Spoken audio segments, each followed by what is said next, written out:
بسم اللہ الرحمن الرحیم الرحمن نہایت مہربان، علم القرآن جس نے قرآن کی تعلیم دی، خلق الانسان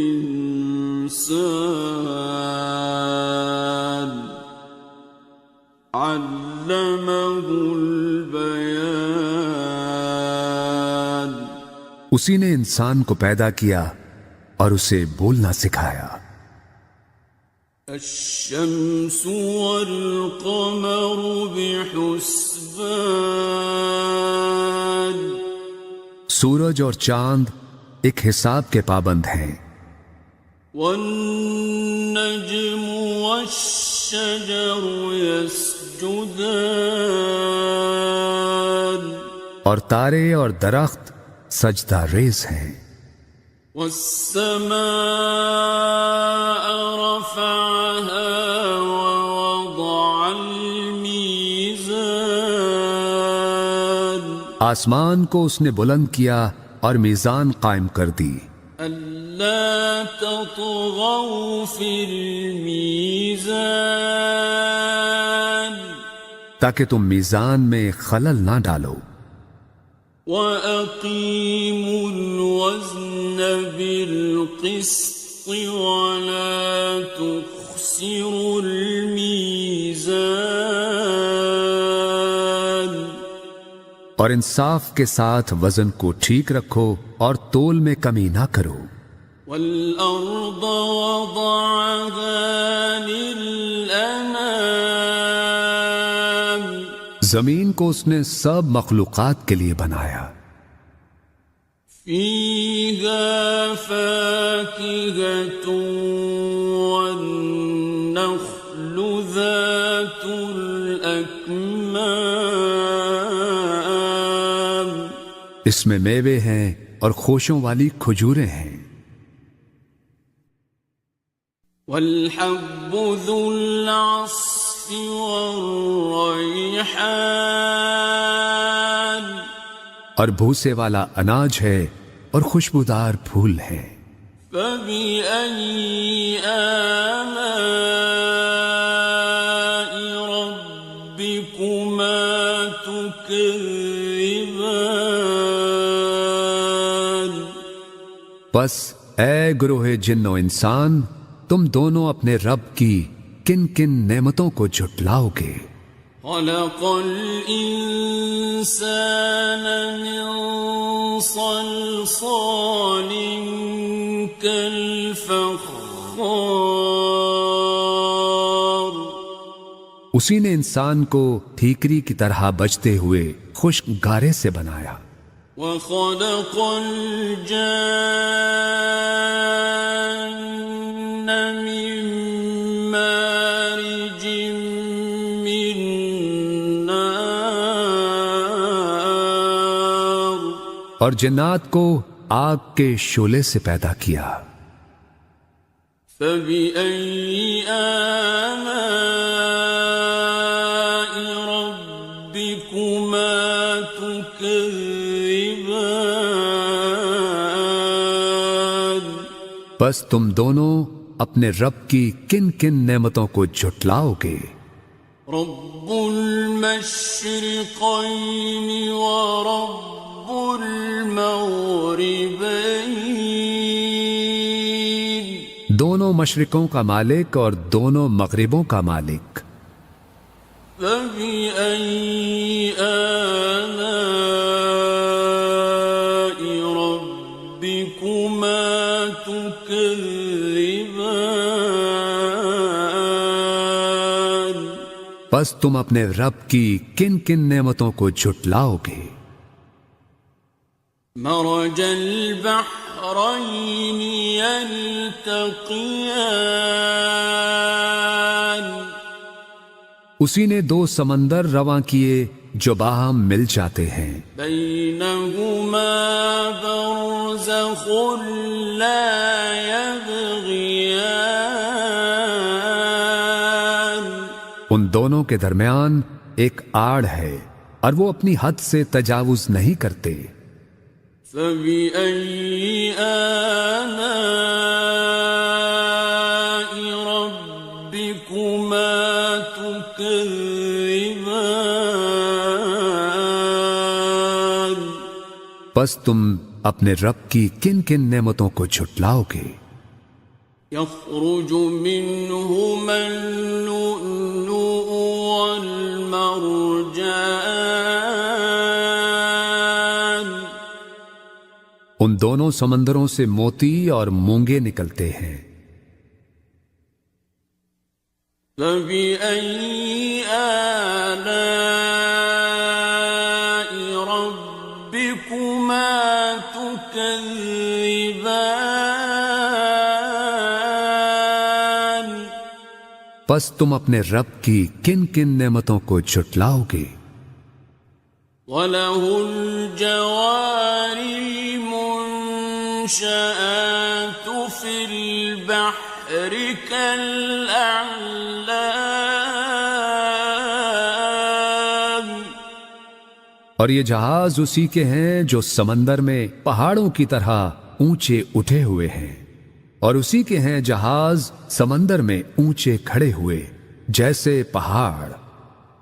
فبأي آلاء ربكما تكذبان؟ پس تم اپنے رب کی کن کن نعمتوں کو جھٹلاؤ گے؟ كل من عليها فان۔ ہر چیز جو اس زمین پر ہے فنا ہو جانے والی ہے، وَيَبْقَى وَجْهُ رَبِّكَ ذُو الْجَلَالِ وَالْإِكْرَامِ۔ اور صرف تیرے رب کی ذات باقی رہے گی جو صاحب عظمت و جلال اور صاحب انعام و اکرام ہے۔ فبأي آلاء ربكما تكذبان؟ پس تم اپنے رب کی کن کن نعمتوں کو جھٹلاؤ گے؟ يسأله من في السماوات والأرض كل يوم هو في شأن۔ زمین اور آسمانوں میں جو بھی ہیں سب اسی سے مانگ رہے ہیں، ہر آن وہ نئی شان میں ہے۔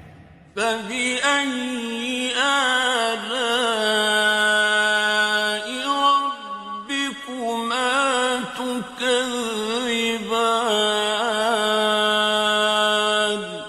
پس تم اپنے رب کی کن کن نعمتوں کو جھٹلاؤ گے؟ سنفرغ لكم أيها الثقلان۔ اے گروہ انس و جن، ہم ان قریب تمہارے حساب کی طرف متوجہ ہوتے ہیں۔ فبأي آلاء ربكما تكذبان؟ پس تم دونوں اپنے رب کی کن کن نعمتوں کو جھٹلاؤ گے؟ يا معشر الجن والإنس إن استطعتم أن تنفذوا من أقطار السماوات والأرض فانفذوا۔ اے گروہ جن و انس، اگر تم اس بات پر قدرت رکھتے ہو کہ آسمانوں اور زمین کے کناروں سے باہر نکل سکو تو تم نکل جاؤ۔ لا تنفذون إلا بسلطان۔ تم نہیں نکل سکتے بغیر اس کی اجازت کے۔ فبأي آلاء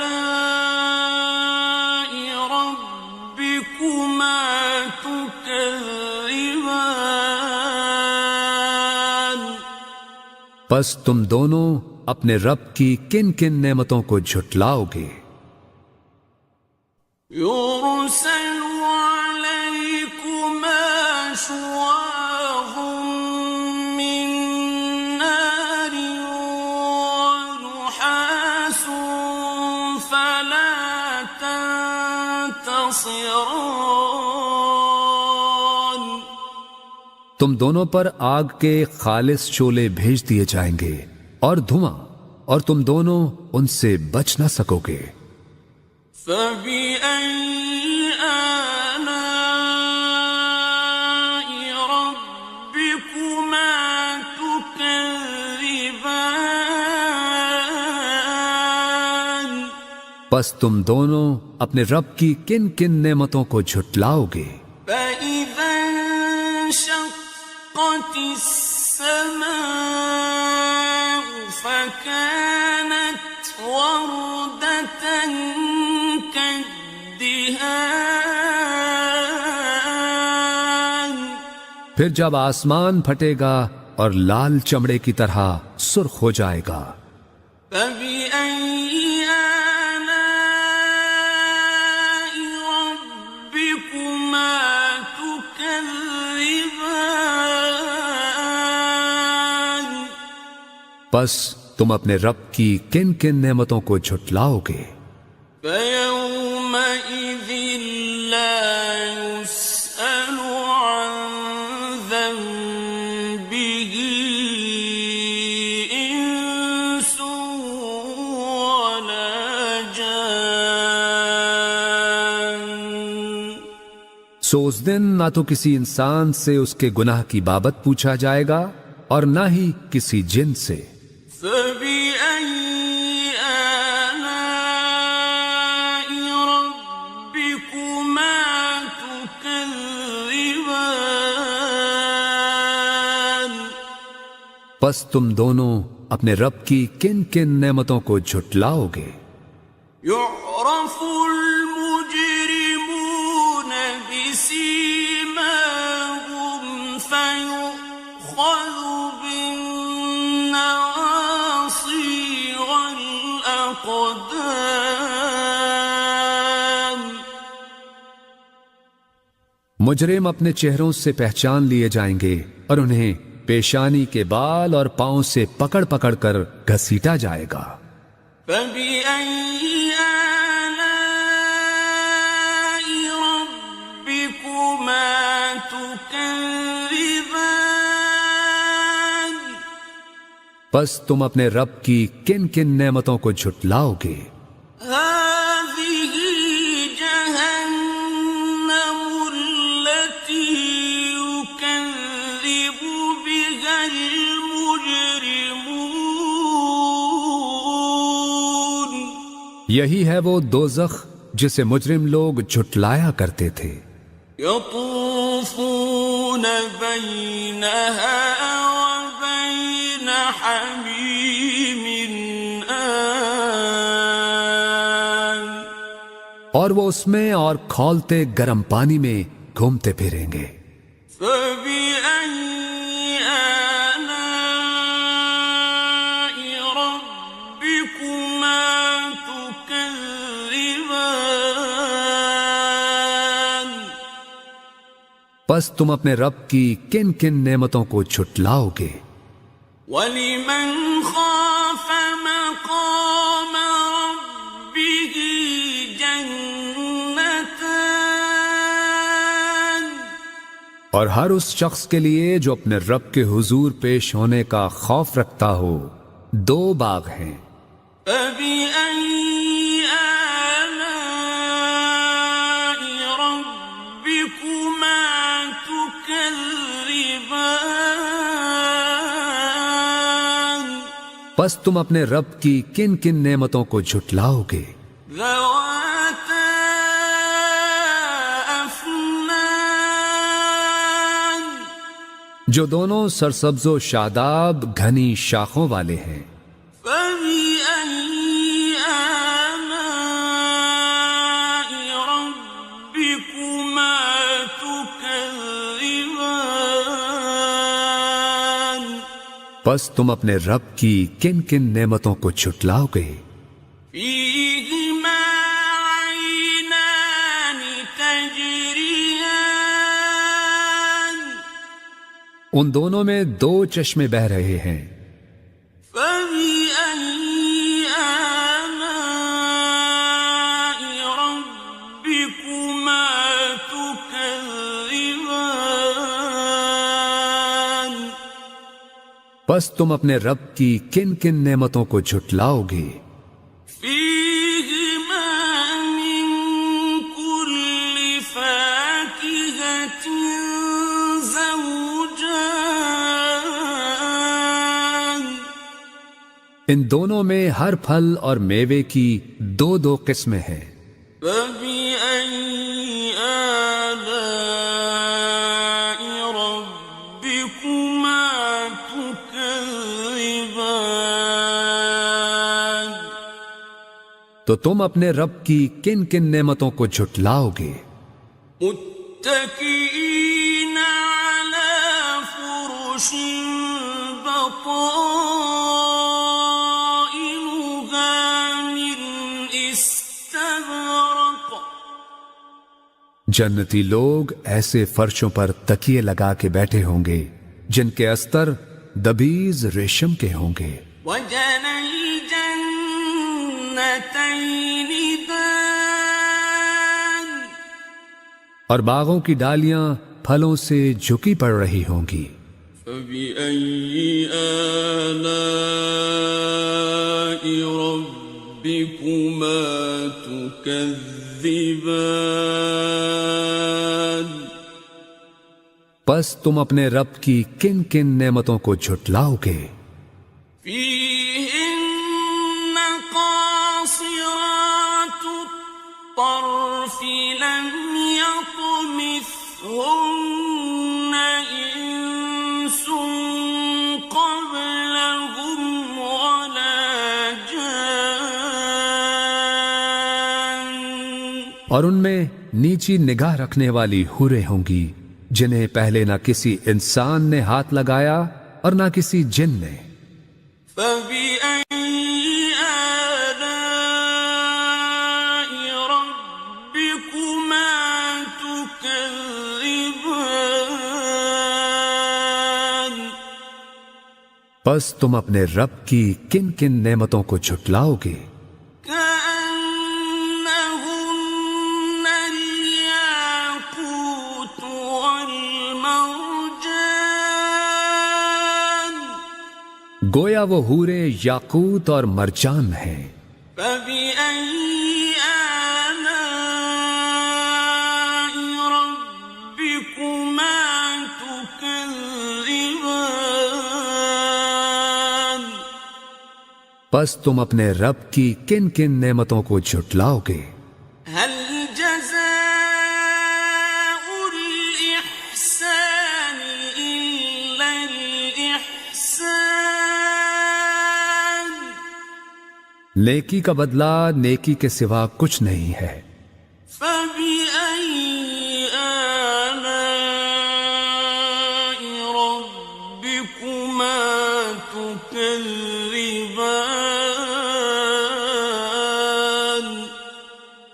پس تم اپنے رب کی کن کن نعمتوں کو جھٹلاؤ گے؟ ومن دونهما جنتان اور ان دو باغوں کے علاوہ دو باغ اور ہوں گے۔ فبأي آلاء ربكما تكذبان پس تم اپنے رب کی کن کن نعمتوں کو جھٹلاؤ گے؟ مدهامتان گھنے سرسبز و شاداب۔ فبأي آلاء ربكما تكذبان پس تم اپنے رب کی کن کن نعمتوں کو جھٹلاؤ گے؟ فيهما عينان نضاختان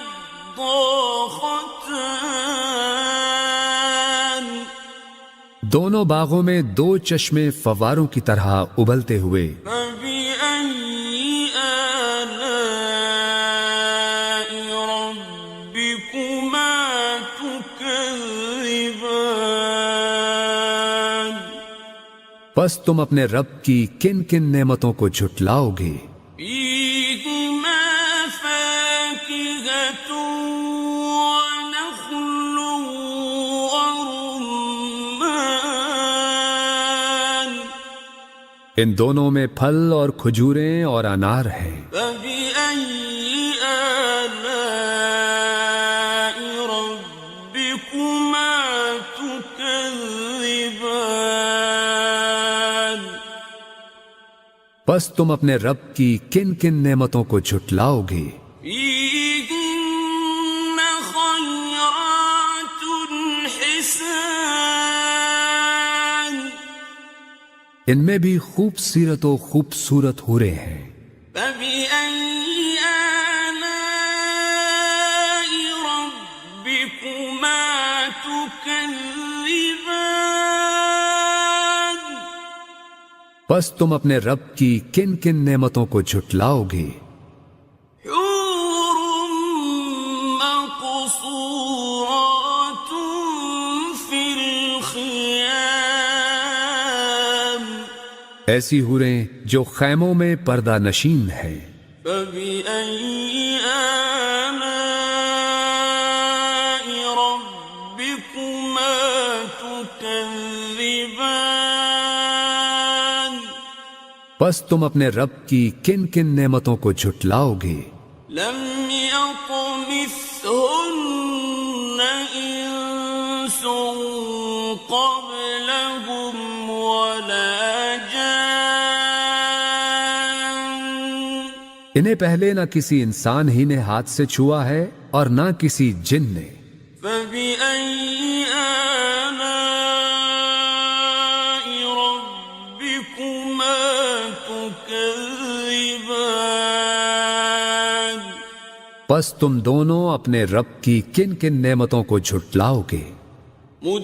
متكئين على رفرف خضر وعبقري حسان اہل جنت سبز قالینوں پر اور نادر و نفیس بچھونوں پر تکیے لگائے بیٹھے ہوں گے. فبأي آلاء ربكما تكذبان پس تم اپنے رب کی کن کن نعمتوں کو جھٹلاؤ گے؟ تبارك اسم ربك ذي الجلال والإكرام بڑا بابرکت ہے تیرے رب کا نام، بڑائی والا اور عظمت والا. بسم الله الرحمن الرحيم ياسين والقرآن الحكيم إنك لمن المرسلين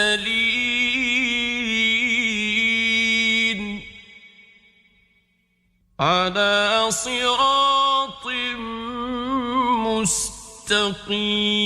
مستقيم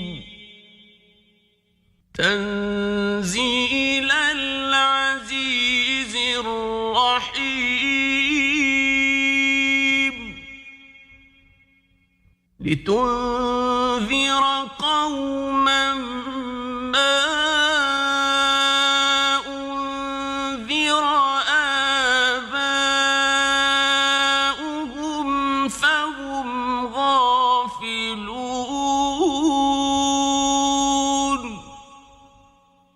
لقد حق القول على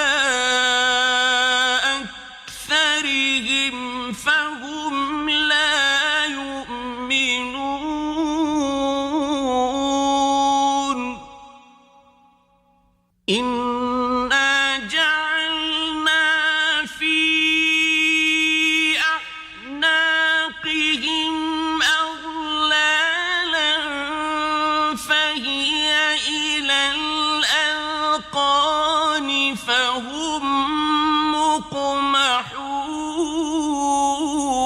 مقمحون وجعلنا من بين أيديهم سدا ومن خلفهم سدا فأغشيناهم فهم لا يبصرون وسواء عليهم أأنذرتهم أم لم تنذرهم لا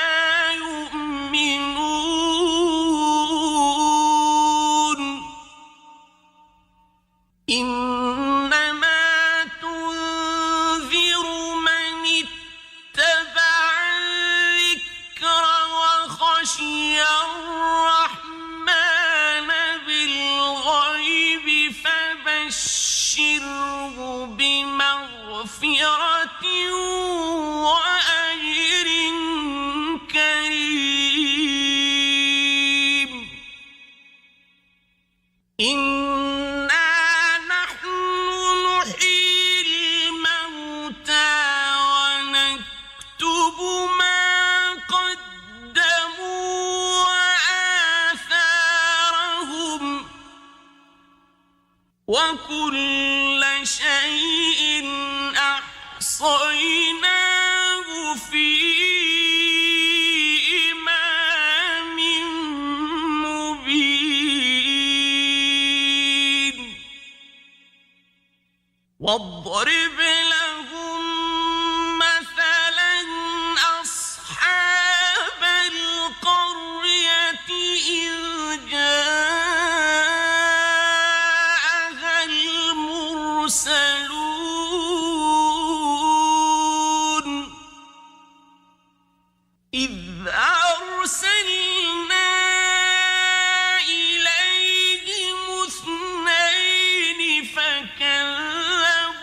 فكذبوهما فعززنا بثالث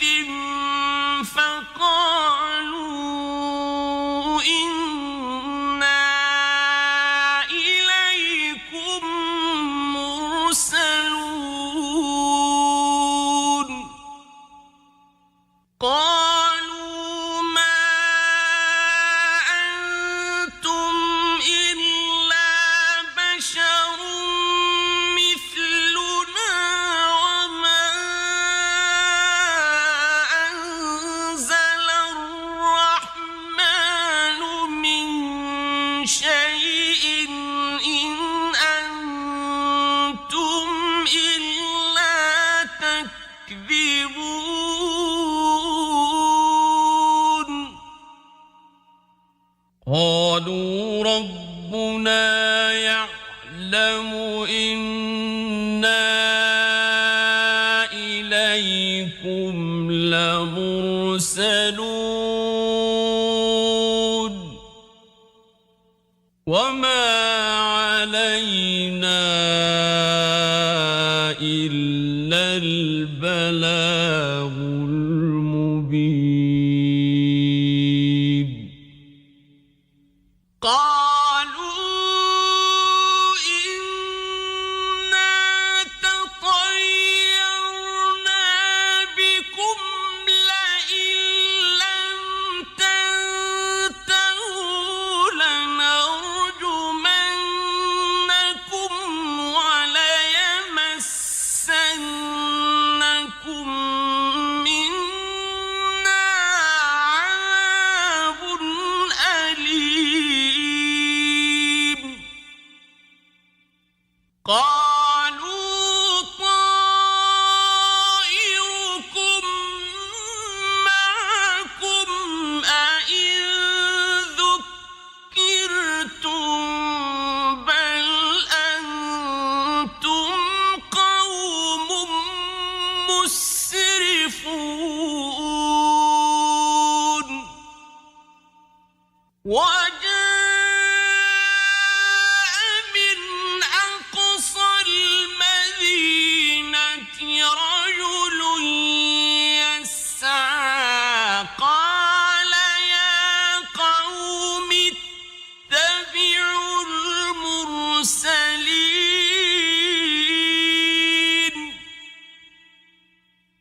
وما لي لا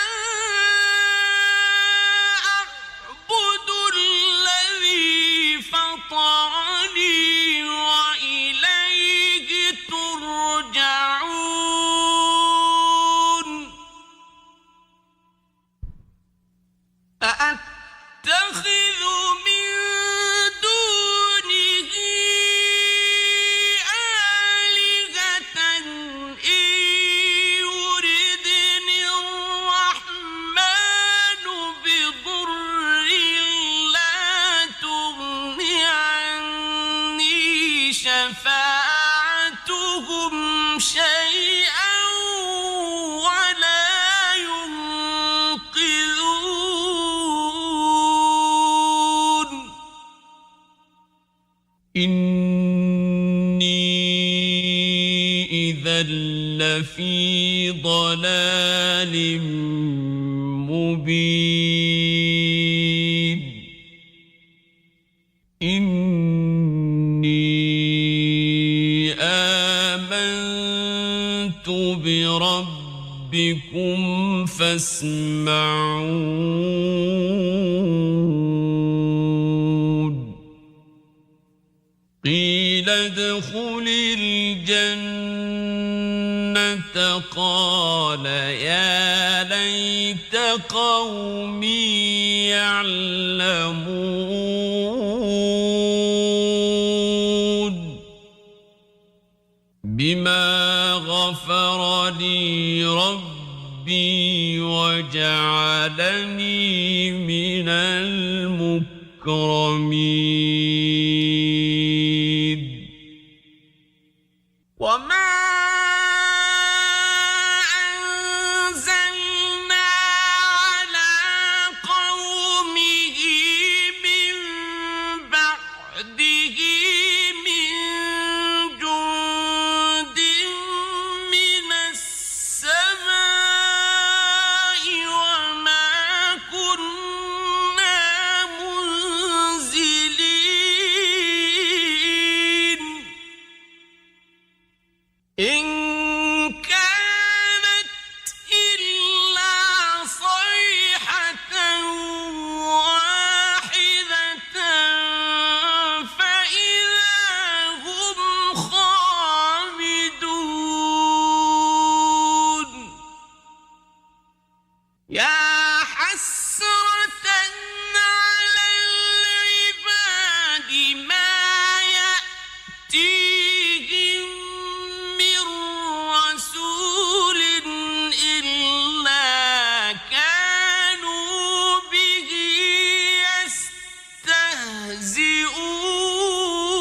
يستهزئون ألم يروا كم أهلكنا قبلهم من القرون أنهم إليهم لا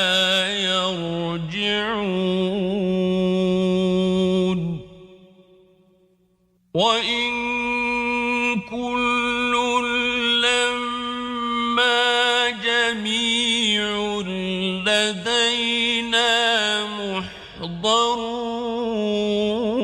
محضرون وآية لهم الأرض الميتة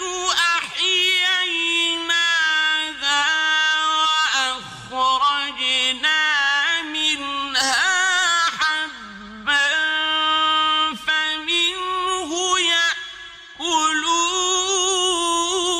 يأكلون وجعلنا فيها جنات من نخيل وأعناب وفجرنا فيها من العيون ليأكلوا من ثمره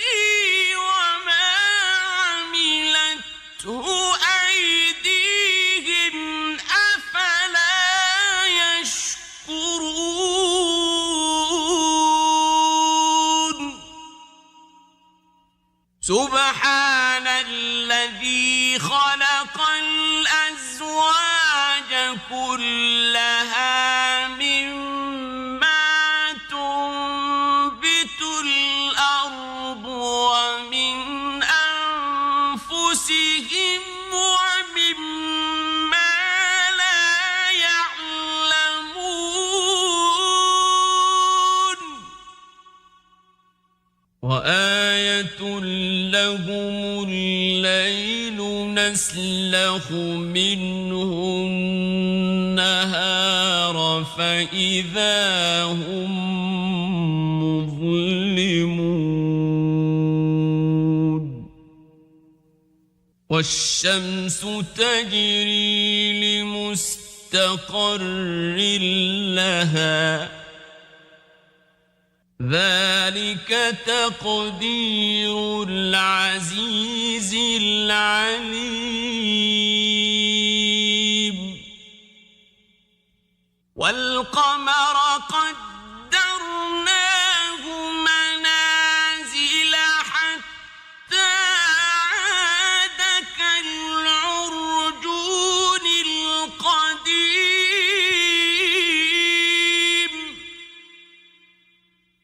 لا الشمس ينبغي لها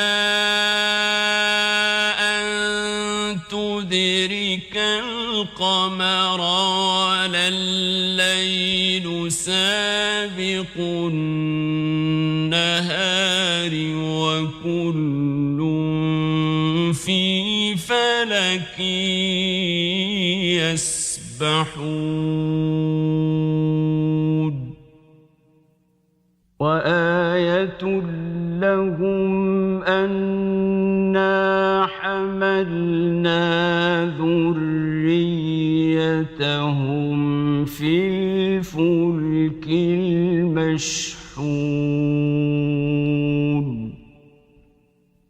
وخلقنا لهم من مثله ما يركبون وإن نشأ نغرقهم فلا صريخ لهم ولا هم ينقذون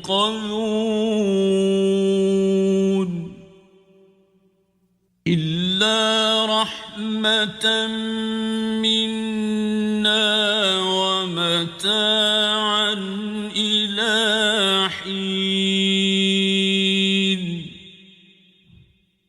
وإذا قيل لهم اتقوا ما بين أيديكم وما خلفكم لعلكم ترحمون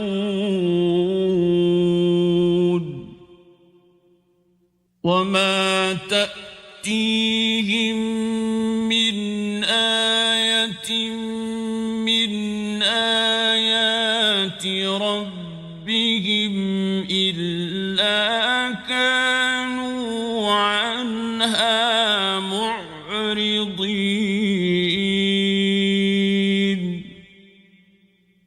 وإذا قيل لهم أنفقوا مما رزقكم الله قال الذين كفروا للذين آمنوا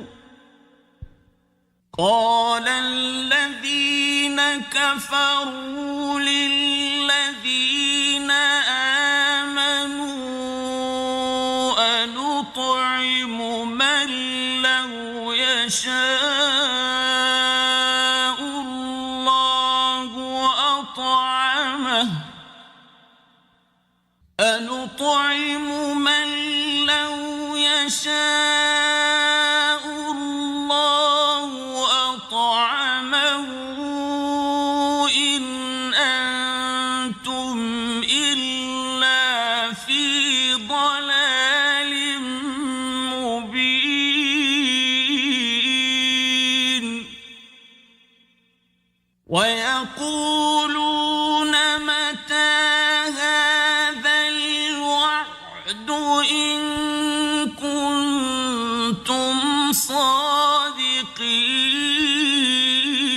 صادقين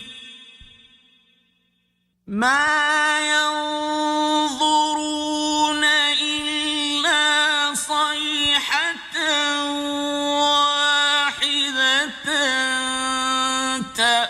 تأخذهم وهم يخصمون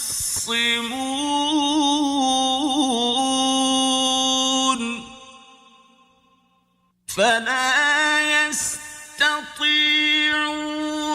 توصية ولا إلى أهلهم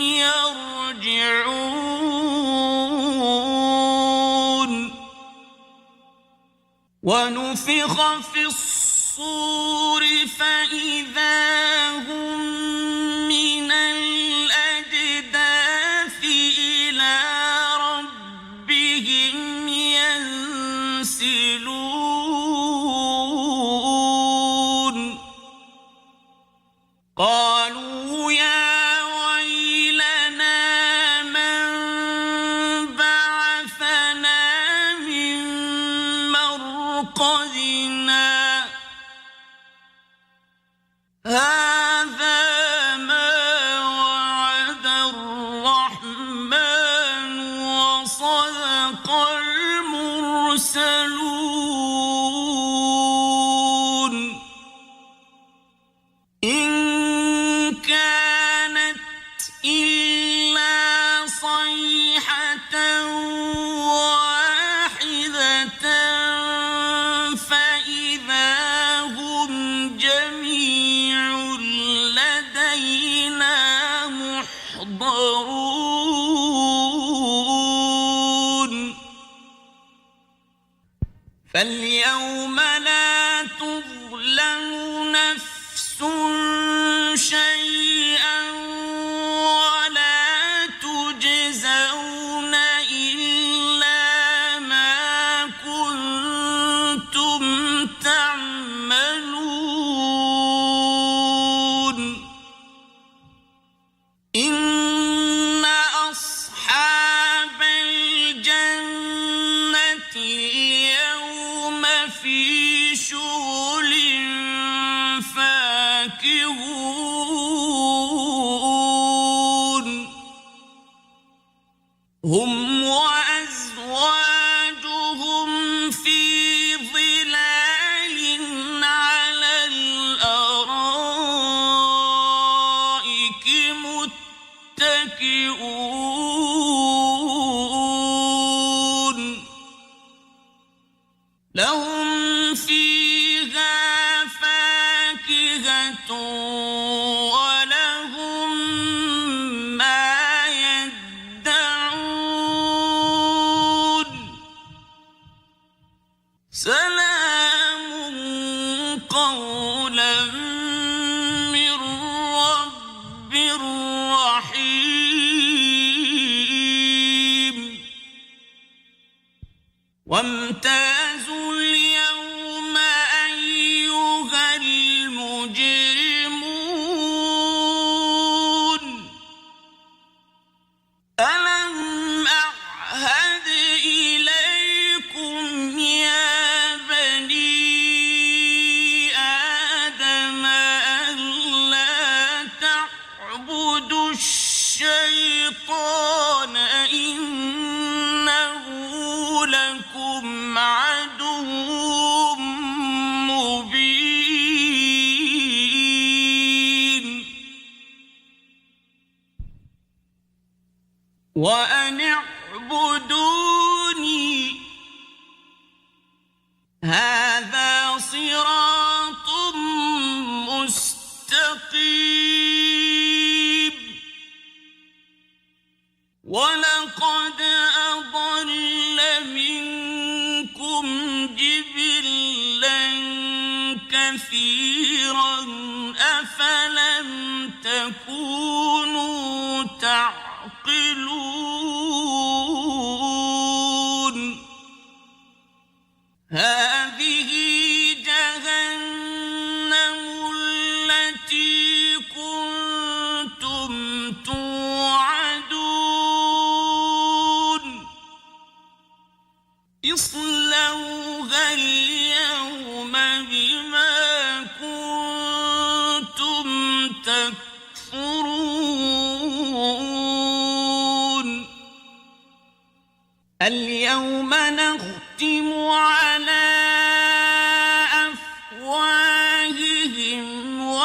تكلمنا أيديهم وتشهد أرجلهم بما كانوا يكسبون ولو نشاء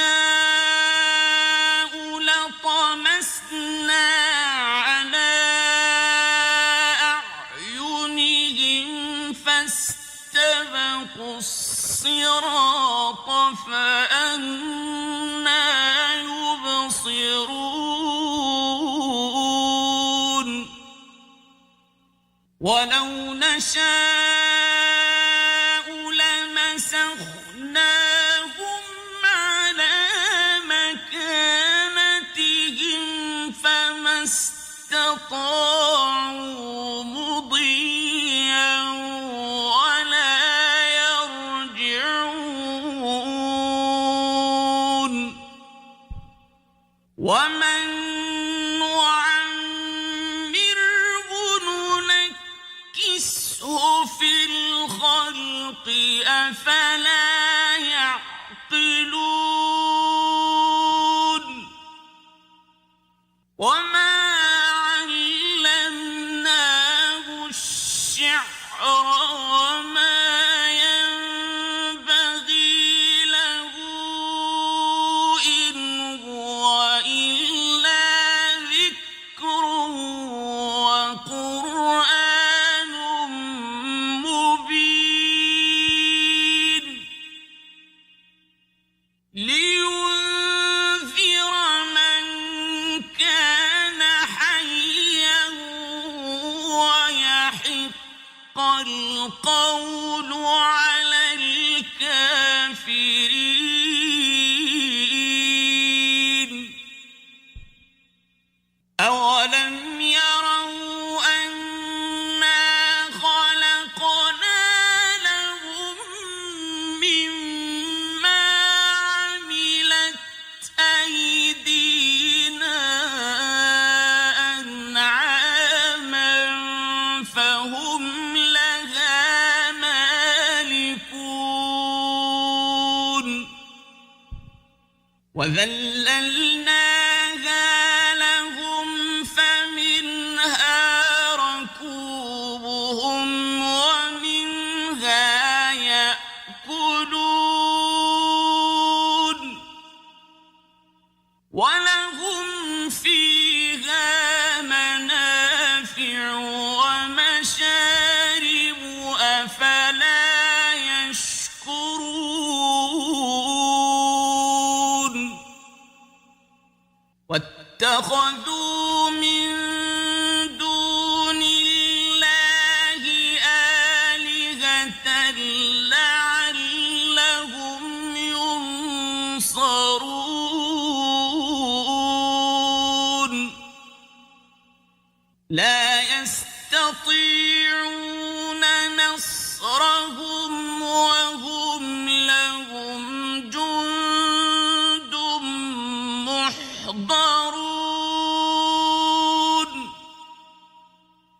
فلا يحزنك قولهم إنا نعلم ما يسرون وما يعلنون أولم ير الإنسان أنا خلقناه من نطفة فإذا هو خصيم مبين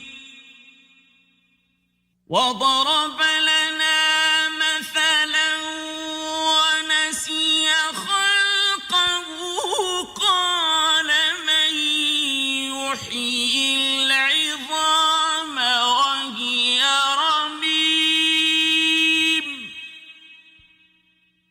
قل يحييها الذي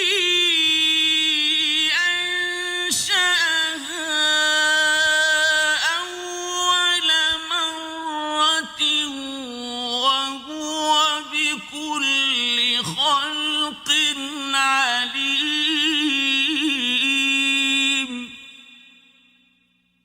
الذي جعل لكم من الشجر الأخضر نارا فإذا أنتم منه توقدون